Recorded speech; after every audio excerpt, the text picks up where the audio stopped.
रहिए बाबा, आप लोग अगर सनातन का झंडा उठाकर वर्षों से अगर इस मंदिर की सेवा कर रहे हैं, तो जब आप पे बात उठेगी तो हर एक भगवादारी खड़ा होगा। नमः पार्वती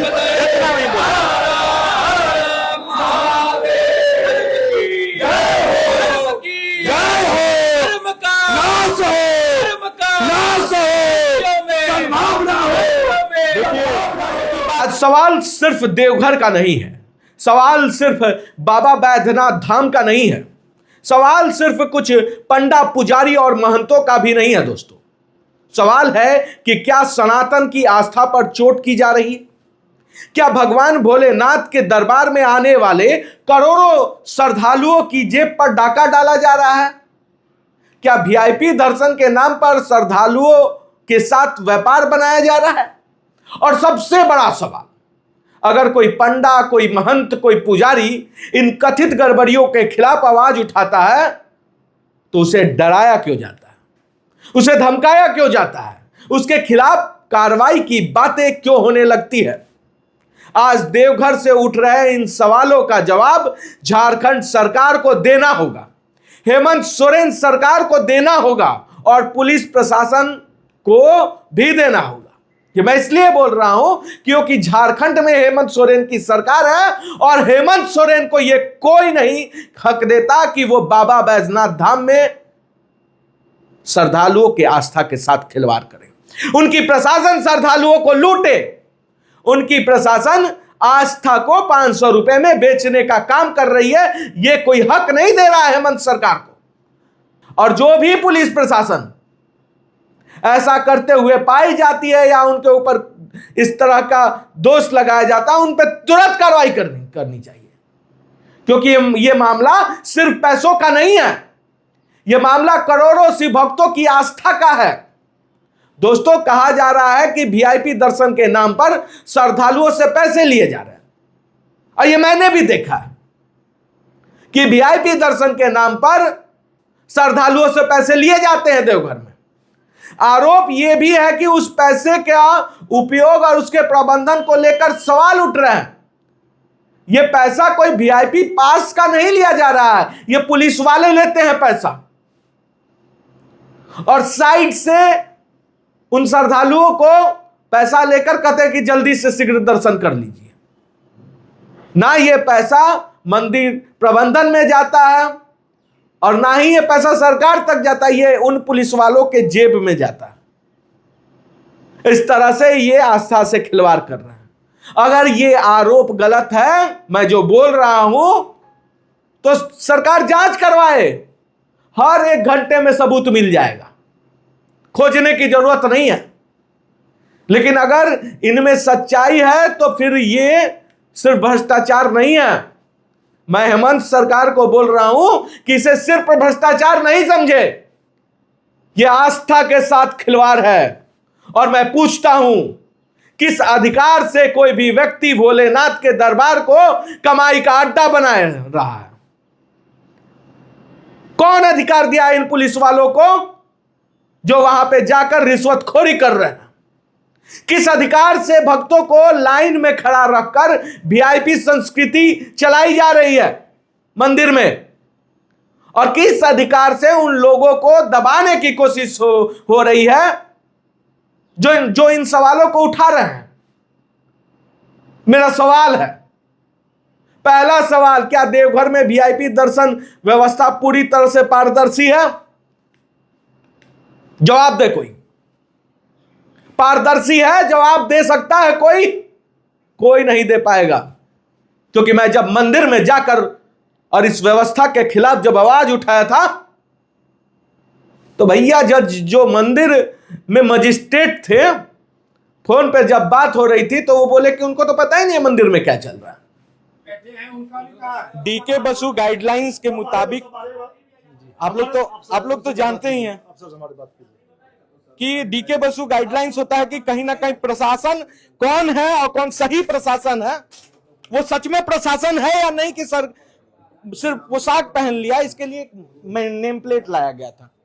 और मैं बता दूं कि कभी कभी दंगा के टाइम में प्रशासन नहीं भी पहनती है, कि उस समय कि कोई सस्पेक्टेड आदमी इंडिविजुअल का पहचान ना कर ले, इसीलिए ना इसको हटा दिया जाता है। लेकिन ऐसे स्थिति में जहां पे ये हो, वहां पे आपका आइडेंटिटी क्या है?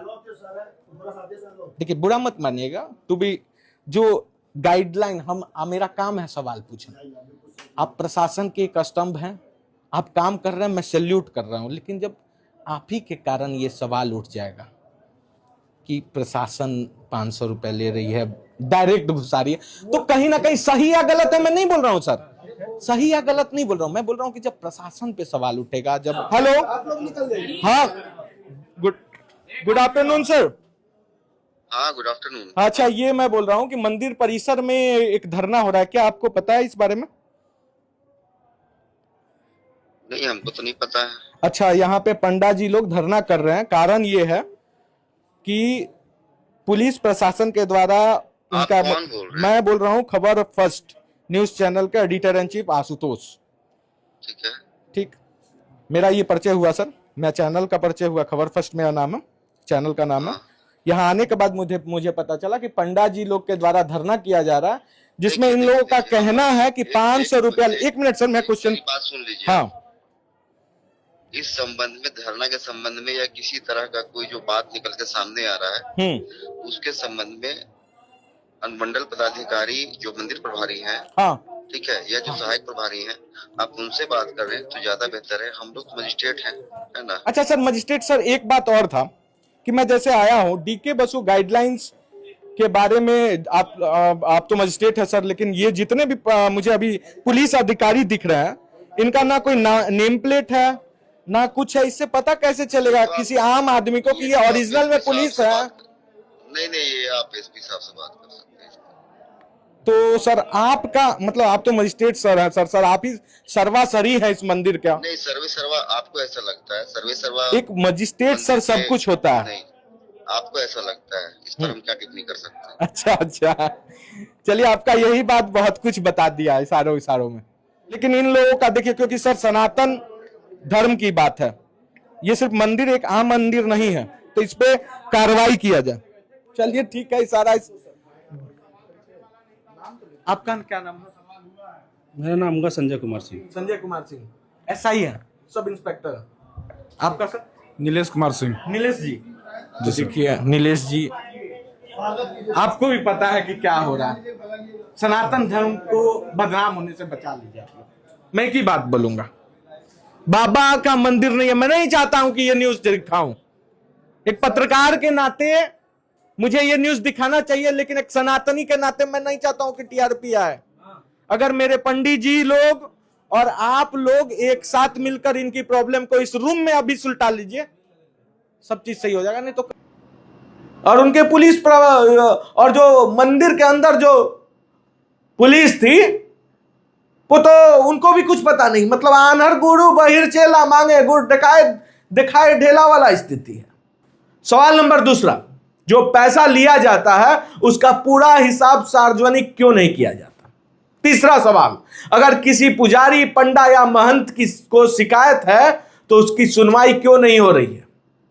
चौथा, क्या पुलिस प्रशासन का काम भक्तों की सेवा करना है या आवाज उठाने वालों को डराना मारना? हेमंत जी, इतिहास गवाह है, जब जब अधर्म बढ़ा है तब तब भगवान शिव तांडव किए। भगवान भोलेनाथ केवल करुणा के देव नहीं है, वो महाकाल भी है, और इस बात को याद करे झारखंड सरकार, वो रुद्र भी है, वो संहारक के प्रतीक भी हैं। और जब त्रिपुरासुर का अहंकार बढ़ा था तो शिव ने उसका अंत किया था। जब अन्याय बढ़ा, शिव ने तांडव किया। शिव का तांडव किसी व्यक्ति के खिलाफ नहीं होता, वो अन्याय, भ्रष्टाचार और अहंकार के खिलाफ होता है। और ये सभी बातें मंदिर में हो रही है, और ये मैं मान ही नहीं सकता कि बिना सरकार के संरक्षण में ऐसा कुछ हो सकता है। इसमें कहीं ना कहीं सरकार भी दोषी है। हेमंत सोरेन तक ये कट जाता है, मुझे तो यही लगता है। इसलिए याद रखिएगा, यदि किसी भी स्तर पर भक्तों के साथ अन्याय हो रहा है तो उसकी निष्पक्ष जांच कराइए। आज करोड़ों शिव भक्त पूछ रहे हैं, क्या झारखंड सरकार इन आरोपों की निष्पक्ष जांच करा पाएगी या करवाने की चेष्टा रखती है? यह अब सवाल उठ रहा है। क्या देवघर में वीआईपी दर्शन व्यवस्था को पूरी तरह पारदर्शी बनाया जाएगा? क्या पंडा समाज, पुजारी और महंतों की शिकायतों को सुनी जाएगी या फिर सवाल पूछने वाले को ही चुप कराने की कोशिश होगी? तो याद रखिए, बाबा बैद्यनाथ धाम केवल एक मंदिर नहीं है, यह करोड़ों लोगों की आस्था का केंद्र है। यह सनातन की आत्मा है और जब आस्था पर सवाल उठते हैं तो जवाब देना सत्ता की जिम्मेदारी होती है और जवाब देना होगा। सावन का महीना आ रहा है और उससे पहले ही मंदिर नहीं संभल पा रहा है। यह अजीब विडंबना है। बहुत दुख लगा कि हेमंत सरकार इतनी लापरवाह हो सकती है सनातन को लेकर। जवाब देना होगा, याद रखिएगा। हर हर महादेव, जय बाबा बैद्यनाथ।